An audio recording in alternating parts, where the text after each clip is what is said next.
हूसियों ने एक बार फिर इजराइल पर बड़ा हमला किया है, लेकिन यह हमला ऐसे वक्त किया गया है जब अभी अभी दोहा इजलास खत्म हुआ है। दोहा समिट के ठीक बाद किसी मुस्लिम और अरब मुल्क की तरफ से इजराइल पर मिसाइल दागा गया है। हूसी लड़ाकों ने इजरायली इलाके की जानिब यह मिसाइल दागा है। आपको याद होगा कि कतर में इस्लामी सरबराही इजलास के फौरन बाद यमन के ईरान नवाज हूसी लड़ाकों ने इजराइल को निशाना बनाते हुए एक बैलिस्टिक मिसाइल दागा है। यह इजलास के इख्तिताम के बाद किसी अरब ग्रुप की जानिब से इजराइल के खिलाफ पहली बराह रास्त फौजी कार्रवाई है। हूसियों के एक ड्रोन और एक बैलिस्टिक मिसाइल ने इजराइल के जुनूबी बंदरगाह एलात में एक होटल को निशाना बनाया। अरब मीडिया के मुताबिक ड्रोन ने इजरायली दिफाई निजाम को अबूर करते हुए यानी चकमा देते हुए, धोखा देते हुए अपने हदफ को बराह रास्त निशाना बनाया। हमले के फौरी बाद खतरे के सायरन बजाए गए। मकामी जराए ने कहा है कि हमले के बाद धुएं के बादल आसमान में देखे गए। इजरायली फौज ने अभी तक इस हमले में जानी या माली नुकसान की तफसीलात जारी नहीं की हैं, लेकिन इतना जरूर है कि इस हमले के बाद पूरे इलाके में धुएं के बादल उठते हुए देखे गए। और जिस तरह से यह बड़ा हमला किया गया है, इस हमले में जिस तरह से हूसियों ने बैलिस्टिक मिसाइल का इस्तेमाल किया है, और इसके अलावा आप देखिए कि एक बार फिर से हूसियों के बैलिस्टिक मिसाइल ने इजराइल के डिफेंस सिस्टम को नाकारा कर दिया। इजराइल के डिफेंस सिस्टम को एक बार फिर से नाकाम कर दिया। और ये जो हमला है, एक होटल पर यह मिसाइल जाकर लगा है। हालांकि इजराइल की तरफ से अभी इस हमले की जानकारी नहीं दी गई है। इजराइल की तरफ से इस हमले की जानकारी को भी एक तरह से छुपाया जा रहा है, क्योंकि इजराइल अपने नुकसान को छिपाने की कोशिश करता है और एक बार हमेशा की तरह से फिर इजराइल इस हमले को दुनिया से छुपाने की कोशिश कर रहा है। दरअसल जो हूसी हैं लगातार इजराइल पर अटैक कर रहे हैं, लगातार इजराइल के जो ठिकाने हैं उन्हें टारगेट कर रहे हैं, निशाना बना रहे हैं, लेकिन इस तरह की खबरें इजराइल बाहर नहीं आने देता है। जहां पर इजराइल का नुकसान होता है, जहां पर इजराइल की तबाही होती है, उन खबरों को इजराइल बाहर नहीं आने देना चाहता है। लेकिन आपको बताते चले कि इस बार भी हूसियों के इस हमले में इजराइल को काफी नुकसान पहुंचा है। इजराइल के अंदर कई इमारतों को, क्योंकि एलात का यह बंदरगाह है और बहुत ही अहम यह बंदरगाह एलात की मानी जाती है, जहां पर यह हमला किया है। आपको याद होगा कि 2-3 दिन पहले ही जिस तरह से हुदैदा पर इजराइल ने हमला किया था, हूसियों के कई ठिकाने तबाह करने का दावा किया था, और ठीक उसके बाद यह हमला किया गया है। तो टाइमिंग इस हमले की बहुत अहम है। और सबसे बड़ी बात इस हमले की यह है कि इस हमले की टाइमिंग आप देखिए कि अभी अभी कतर पर इजराइल ने हमला किया, उसके बाद दुनिया की जितनी मुस्लिम कंट्रीज हैं, जितने इस्लामी ममालिक हैं, अरब कंट्रीज, सभी एक जगह कतर में मौजूद रहे। दोहा में इस्लामिक समिट फौरन बुलाई गई और उस समिट के बाद इजराइल पर यह पहला और बड़ा हमला बताया जाता है। यानी दोहा समिट के बाद यह एक बड़ा हमला है जो इजराइल पर किया गया है। और यह हमला ऐसे वक्त किया गया है जब इजरायली फजाई हमलों ने यमन के हुदैदा बंदरगाह पर हूसियों से मुंसलिक मकामात को निशाना बनाया था। अगरचे मिसाइल को मार गिराया गया, लेकिन इस हमले की टाइमिंग अरब दुनिया की बढ़ती हुई नाराजगी का मजबूत इशारा है और गजा के जंग के साथ साथ खित्ते में गहरी जोग्राफियाई और सियासी कशीदगी को भी जाहिर करती है। यानी इस हमले को दरअसल दोहा समिट से जोड़कर देखा जा रहा है। दोहा में कई ममालिक ने यह कहा था कि मुसलमानों का अपना एक नेटिव होना चाहिए, मुस्लिम ममालिक की अपनी एक फौज होनी चाहिए, मुस्लिम ममालिक का एक वॉर रूम होना चाहिए, और अगर किसी मुस्लिम मुल्क पर हमला होता है तो उसका मुंहतोड़ जवाब दिया जाना चाहिए। और ठीक दोहा समिट के बाद हूसियों की तरफ से यह बैलिस्टिक मिसाइल दागा गया है, यह बैलिस्टिक हमला किया गया है, और इसी वजह से इसे दोहा हमले से जोड़कर, दोहा समिट से एक तरह से जोड़कर इस हमले को देखा जा रहा है। यानी जो टाइमिंग है वो इस हमले की एक तरह से बहुत इंपॉर्टेंट है। दोहा समिट में आप देखिए ईरान ने जोर दिया था कि मुस्लिम नेटो की तरह से मुस्लिम ममालिक की फौज होनी चाहिए। पाकिस्तान ने इसकी तायद की थी, तुर्की ने इसकी तायद की थी, और अब आप देखिए कि इसकी जो असरात हैं वो अब जाहिर होने लगे हैं। हालांकि हूसी इससे पहले भी हमला करते रहे, लेकिन इस बार जो हमला हूसियों ने किया है, जो एलात बंदरगाह को निशाना बनाया गया है, एलात के अंदर कई इमारतों को निशाना बनाया गया है, ये दरअसल इस बात को जाहिर करता है कि कहीं ये मुस्लिम ममालिक की नेटो वाली जो सोच है या मुस्लिम ममालिक के वार रूम वाली जो सोच है, कहीं ये उसका नतीजा तो नहीं है। ये कहीं मुस्लिम ममालिक की नाराजगी जो कतर पर हमला किया गया है, हमास के रहनुमाओं को निशाना बनाया गया है, ये दरअसल उसकी नाराजगी तो नहीं है।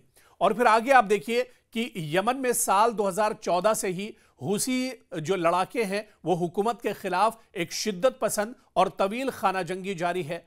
हूसी जो ग्रुप है ईरान की हिमायत हासिल करता है, जबकि यमन के कानूनी हुकूमत को सऊदी अरब और दीगर अरब इत्तेहादियों की मदद हासिल है। हूसियों ने शुमाली यमन पर कब्जा कर रखा है और वो मुल्क के दीगर हिस्सों में भी असर और रसूख रखते हैं।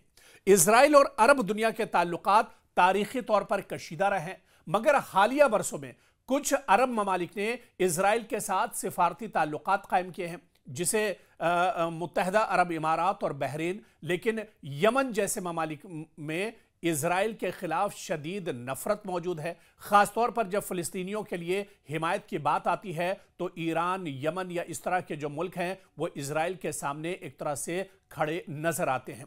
ऐसे ही आप देखिए कि कतर में हाल ही में एक अहम इस्लामी सरबराही इजलास हुआ, एक मुस्लिम ममालिक की समिट हुई जिसमें फिलिस्तीन और गजा की सूरत हाल जेर बहस आई। इस इजलास में कई मुस्लिम ममालिक ने गजा की हिमायत और इजराइल की कार्रवाइयों की सख्त और बड़े पैमाने पर मजम्मत की है। इस इजलास के फौरन बाद यमन के हूसियों ने इजराइल की तरफ मिसाइल दागा, बैलिस्टिक मिसाइल हमला किया और एक सियासी और अस्करी पैगाम दिया गया है। एक बड़ा पैगाम इसे माना जा रहा है। जिस तरह से दोहा समिट के बाद यह हमला किया गया है, ऐसे में मुस्लिम ममालिक की तरफ से इसे एक सियासी और अस्करी पैगाम माना जा रहा है इस बैलिस्टिक मिसाइल को। हूसियों ने एक बैलिस्टिक मिसाइल इजराइल की जानिब दागा था, जो हुदैदा बंदरगाह पर इजरायली फजाई हमलों के जवाब में किया गया है। और यह हमला न सिर्फ एक अस्करी कार्रवाई थी, बल्कि अरब दुनिया में इजराइल की मौजूदा पॉलिसियों के खिलाफ शदीद रद्द अमल, शदीद गम गुस्से का इजहार भी था।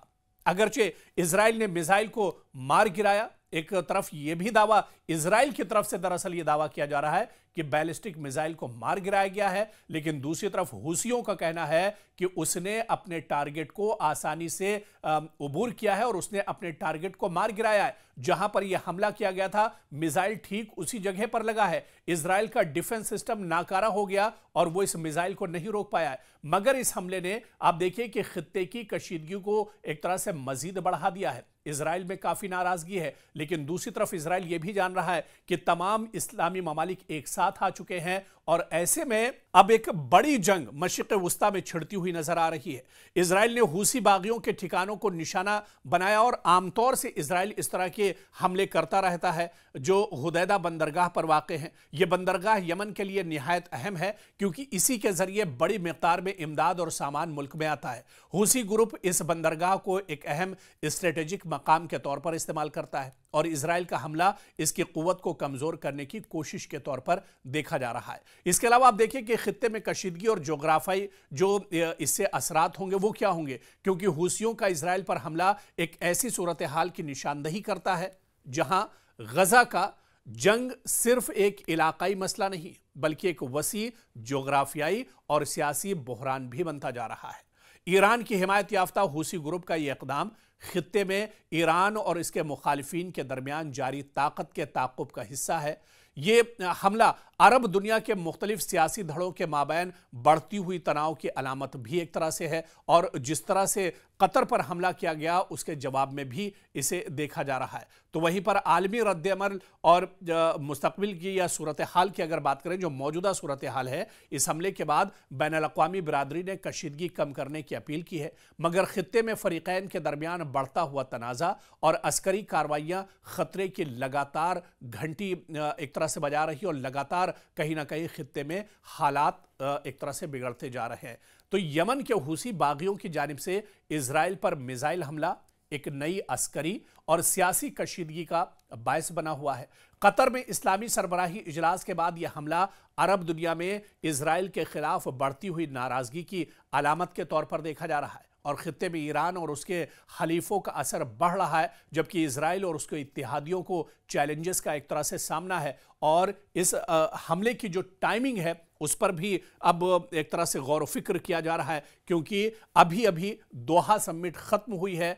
अरब ममालिक में एक नाराजगी है जिस तरह से कतर में हमला किया गया और उसके बाद हूसियों का यह बड़ा अटैक, यानी इस बड़े अटैक में आप देखिए कई तरह के पैगाम है। एक तो मुस्लिम ममालिक की नाराजगी, कहीं ऐसा तो नहीं है कि मुस्लिम ममालिक का वॉर रूम तैयार हो रहा है या मुस्लिम ममालिक अब नेटो की तर्ज पर एक जो इस्लामिक फौज अब बनाकर खड़ी कर रहे हैं, और यह कहीं ना कहीं एक बड़ा चैलेंज है इजराइल के लिए और इसके अलावा अमेरिका के लिए, या फिर यह कहा जाए कि अमेरिका और इजराइल के जो यूरोप में इत्तेहादी ममालिक हैं उनके लिए भी एक बहुत बड़ा चैलेंज है। और इसका जो सबसे बड़ा असर होगा या जो सबसे पहले असर होगा वो मशरिक़ वुस्ता और मिडिल ईस्ट में देखने को मिलेगा, जहां पर हालिया कुछ दिनों में इजराइल ने कई मुस्लिम ममालिक को निशाना बनाया है। लगातार चाहे उर्दन की बात करें, ईरान की बात करें या फिर गजा की बात करें और इसी तरह से यमन की बात करें, ये वो इस्लामी मुल्क है मशरिक़ वुस्ता में जहां पर लगातार इजराइल हमले करता रहा है। तो ऐसे में ये एक बड़ा चैलेंज है, दुनिया के लिए भी एक बड़ा चैलेंज है, लेकिन सबसे बड़ा चैलेंज और सबसे बड़ी मुसीबत और परेशानी ये इजराइल के लिए, बेन्यामिन नेतन्याहू के लिए और उनके इत्तेहादियों के लिए है, क्योंकि हूसी इससे पहले भी लगातार हमले करते रहे। रेड सी और लाल समंदर में भी क़यामत एक तरह से बर्पा करते रहे ये हूसी, और एक बार फिर जिस तरह से बैलिस्टिक मिसाइल का हमला किया गया है, एलात बंदरगाह को निशाना बनाया गया, उसके आसपास की इमारतों को निशाना बनाया गया है, अब कहीं ना कहीं इजराइल की परेशानियां और बढ़ती जा रही हैं। क्या इस हमले के बाद जो खदशा है, यानी इस्लामी ममालिक के इत्तेहाद का, इस्लामी ममालिक क्या वाकई में एक हो चुके हैं, और क्या दोहा समिट की वजह से ही ये बड़ा हमला इजराइल पर किया गया है, ये तमाम चीजें आने वाले दिनों में एक तरह से जाहिर होंगी। लेकिन इससे पहले कहीं ना कहीं जो खतरा है या खतरे की जो घंटी है वो इजराइल के लिए बज चुकी है।